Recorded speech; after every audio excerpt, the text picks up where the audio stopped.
ساری دنیا اس وقت یہ جو آج حالات ہیں ساری دنیا میں لوگ پریشان ہیں. کسی کے ملک کے لوگ غور سے بات سننا، کیونکہ آج ہم پریشانی سے نکل نہیں پا رہے. کوئی آدمی اٹھتا ہے کہتا ہے جی پولیس بڑھا دیں تو جرم رک جائے گا. پولیس اتنی بڑھا دی ہے، اتنا اس وقت اسلحہ ہے، جرم کم نہیں ہوتا، جرم بڑھے جا رہے ہیں. اسکول بڑھا دیں تو تعلیم بڑی اچھی ہو جائے گی. اسکول بڑھائے جا رہے ہیں، فیسیں بڑھائی جا رہے ہیں، لیکن لڑکے بدتمیز ہوتے جا رہے ہیں اور جرم ہوتا جا رہا ہے. ہسپتال اتنے بن گئے ہیں، اتنی زبردست دوائیاں، لیکن بیماریاں کم نہیں ہو رہی، نئی سے نئی بیماری آئی جا رہی. یہ سارے مال والے، یہ سارے شہرت والے، کھیل والے، ان کا آخر کیا ہوتا ہے؟ یا تو شراب یا کسی نشے میں مر جاتے ہیں یا خودکشی کر لیتے ہیں. تو ان کے پاس تو شہرت بھی ہے، مال بھی ہے، بڑا گھر بھی ہے، گاڑی بھی ہے، ہر چیز ہے. لڑکیاں بھی پیچھے دوڑ رہی، لڑکے بھی پیچھے دوڑے، بوڑھے بھی محبت کر رہے، بچے بھی محبت کر رہے. جو خواہشات کی چیزیں وہ سب ہیں، لیکن مسئلہ یہ ہے کہ خواہشات ختم کبھی نہیں ہوتی. یہ اصل مسئلہ ہے. یا تو خواہش ختم ہو جائے نا، میرے پاس سب کچھ نہیں. اب بوڑھا ہو رہا ہے تو جوان ہونے کا شوق پیدا ہو، یار کسی طرح بال کالے کر لوں اور کسی طرح وگ لگا لوں، ذرا جوانی ہو جائے. وہ خواہش ختم ہو. حضور علیہ السلام فرما رہے ہیں کہ جس کے پاس 2 سونے کے جنگل ہوں گے وہ ختم نہیں ہو، وہ تیسرے کی تلاش کرے گا، کیونکہ خواہشات کی زندگی پہ جانور چلتا ہے. مومن کا کام کیا ہے؟ نکیل پڑے اونٹ کی طرح چلنا. حضور فرما رہے ہیں یہ بڑوں کی مان کے چلتا ہے. ہمارے یہاں کیا ہے؟ وہ ایک مولوی صاحب نے مجھ سے کہا بیٹا مسجد میں نمازی نہیں آتے، کیا کروں؟ میں نے کہا باہر بڑا سا بورڈ لگا دیں، یہاں نماز پڑھنا سخت حرام ہے، مسجد بھر جائے گی. بس جس طرح منع کیا ہے وہیں جانا. یہ بچپن سے فطرت. سیدھا بچوں کو چلا الٹا چلتا تھا ہے نا. بچپن سے تربیت نہ ہو تو آدمی کو ٹیڑھا چلنے کی آج وہ عادت پڑی ہے. نہ باپ کی مانتے ہیں، نہ ماں کی مانتے ہیں، نہ بڑے کی مانتے ہیں، کسی کی نہیں مانتے. ماننے کی عادت نہیں پڑی. اور مومن کی پہلی نشانی ہے مان کے چلے گا. اطاعت. مومن میں اطاعت کوٹ کوٹ کے بھری ہو، میں نہیں ہوتی اس میں، مجھے کچھ سمجھ نہیں. تو ساری دنیا کے لوگ ناکام ہو گئے اس میں کہ حالات کو ٹھیک کر لیں، کیونکہ اللہ تعالیٰ نے حالات کو چیزوں سے نہیں جوڑا، نہ مال سے جوڑا ہے نا. اگر مال سے جوڑا ہوتا تو شاید آفریدی پاگل ہے جو وہ اعمال کی طرف دوڑ رہا ہوتا. اگر مال سے اور شہرت سے دوڑا ہوتا تو یوسف یوحنا پاگل ہے جو محمد یوسف بنتا اور پھر اللہ کے راستے میں دین سیکھتا. تو اصل تو آخری عمل کیا ہوتا. اس لیے حضور بتا گئے. حضور صلی اللہ علیہ وسلم نے سب کچھ بتایا، ہم پڑھتے نہیں.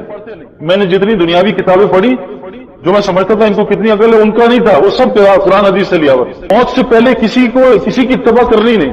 ہاں حضور نے فرمایا مرے ہوں کی اتباع کرو جو گزر چکے، جو ایمان پہ مرے، جو کلمے پہ مرے نا.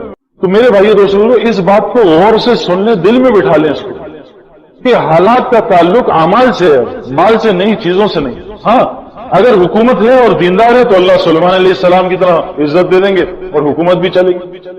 اگر حکومت ہے اور اللہ کی نافرمانی کر رہا ہے تو فرعون کی طرح اللہ ذلیل کر دیں گے.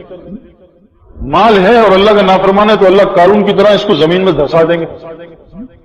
اور مال ہے اور اللہ کے حکم زندہ ہے تو حضرت عثمان اور حضرت عبد الرحمان بن عوف رضی اللہ عنہ کی طرح اللہ عزت دے دیں. اور مال نہیں ہے اور اللہ کے حکم زندہ کر رہا ہے تو اللہ قیامت تک جیسے حضرت موسیٰ کی عزت میں اضافہ ہو رہا ہے اللہ عزت میں اضافہ کرتے رہیں گے. اگر گھر نہیں ہے، چھوٹا سا ہے. حضور علیہ السلام کا گھر کیسا تھا کہ جب سجدہ مبارک کرتے تو ماں عائشہ پیر سمیٹ لیتی کہ سجدہ کر سکیں. کتنا گھر ہوگا کائنات کے بادشاہ کا. اس اللہ کے بعد سب سے بڑی ہستی حضور علیہ السلام. کتنا بڑا مرتبہ. جنت دونوں جہانوں کی کنجی ہے. تو فرشتے کہہ رہے ہیں جی آپ کے ساتھ ہے، سونے کا پہاڑ بنا دیں تو عہد کو یہ کر دیں. تو میں اگر اس طرح رہا تو پھر میری امت کہے گی جی امیر ہی یہ کام کر سکتا ہے، غریب تو کر ہی نہیں سکتا. تو آپ نے خبر دی، دیکھو کوئی آیا جی کہ یہ کر لو، نہیں اعمال پہ اس کو لگایا ہے نا.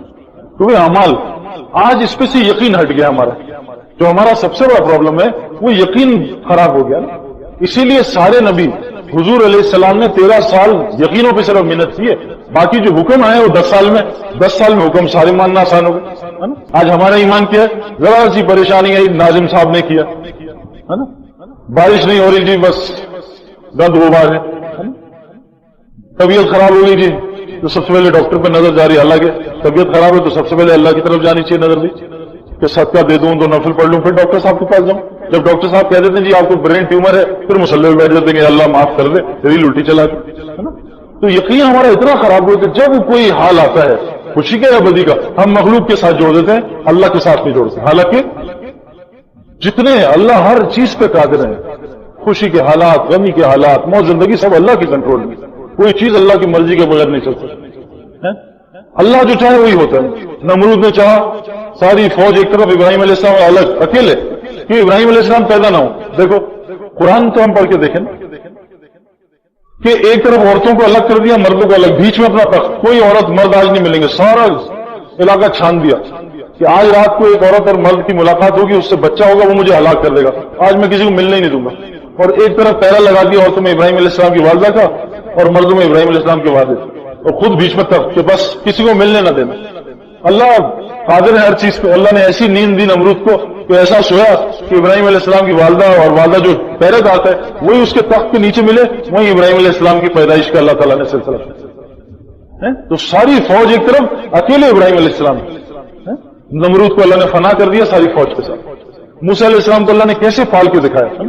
اتنے بچے، ہزاروں بچے ذبح کر دیے، 70,000 بچے ذبح کر دیے، لیکن موسیٰ علیہ السلام کو سب کچھ پتا ہوتے ہوئے قتل نہیں کر سکا. کیوں؟ اللہ تعالیٰ نے وہ طاقت ہی سلب کرنی تھی. حضور صلی اللہ علیہ وسلم درخت کے نیچے آرام فرما رہے، یہودی نے دور سے دیکھا کہ آج تو سو رہے، ننگی تلوار لٹکی، آج دیکھتا ہوں کون بچاتا ہے ان کو. تلوار پکڑی اور اٹھایا کہ اٹھو محمد صلی اللہ علیہ وسلم، آج تمہیں میرے ہاتھوں سے کون بچائے گا. بس 3 دفعہ منہ سے کہا اللہ اللہ اللہ، ہاتھ سے ایسے کانپنے میں تلوار گر گئی. آپ نے پکڑا کہ بتا تجھے میرے ہاتھ سے کون لے. یہ ہے ایمان کہ اللہ کی مرضی کے بغیر کوئی کچھ کر ہی نہیں سکتا. سارے ڈاکٹر مل جائیں جان نہیں بچا سکتے، اور سارے ڈاکو مل جائیں ایک آدمی کو مار نہیں سکتے. اللہ نہ چاہے.